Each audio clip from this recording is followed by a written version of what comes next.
नवा नवा छत्तीसगढ़ी गाना सुने बर हमर जेपी स्टूडियो सीजी ला लाइक शेयर सब्सक्राइब जरूर करो।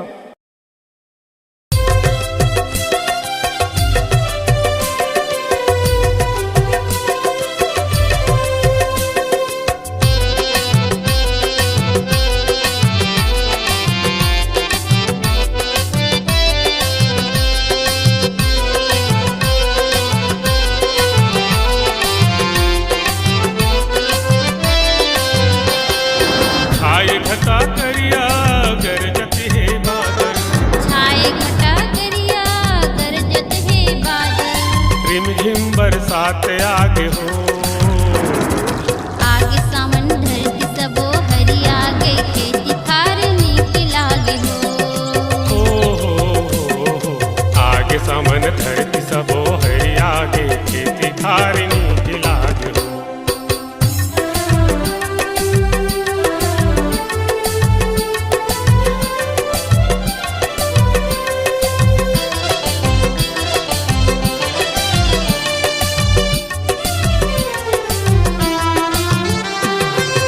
राई डारा पाना पुरवैया नाचत, चूहती है छानी परवा झमझमा झम बाजत है। राई डारा पाना पुरवैया नाचत है, चूहत है छानी परवा झमझमा झम बाजत है। गली खोर बुहावत है लइका इतरावत, गली खोर बुहावत है लइका इतरावत, के भाग जागे हो, आगे सावन धरती सबो हरी आगे खेती खारनी के लागे हो, आगे सावन धरती सबो हरी आगे खेती खारनी के लागे हो।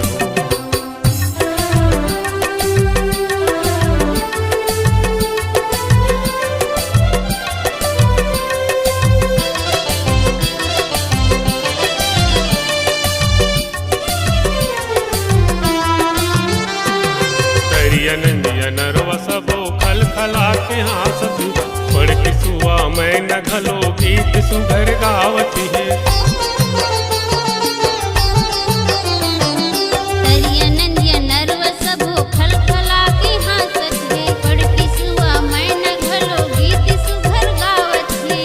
कहती है कोयली मीठी लागे बोली, कहती है कोयली मीठी लागे बोली, मनमा पीरित जागे हो, आगे सावन धरती सबो हरी आगे खेती खारनी के लागे हो,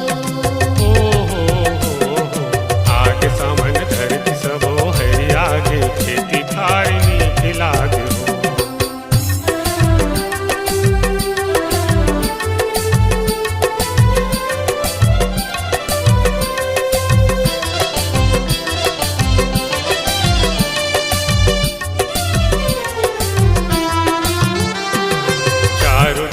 खेती खार देख तो मुस्कावती, चलत है बियासी देखो खरहा लगावती है।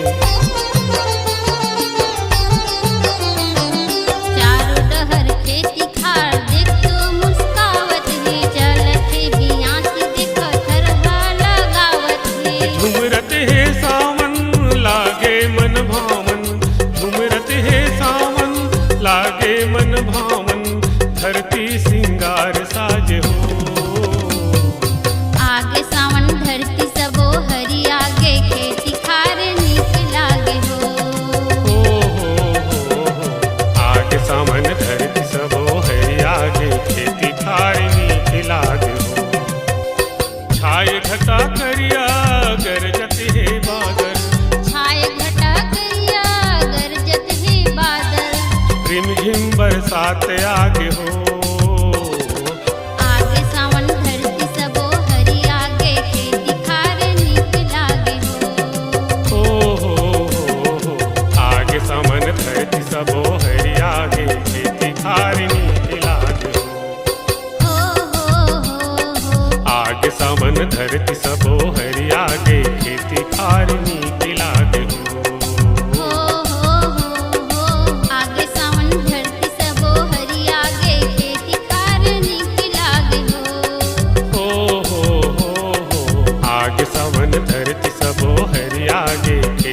खार नीक लागे हो।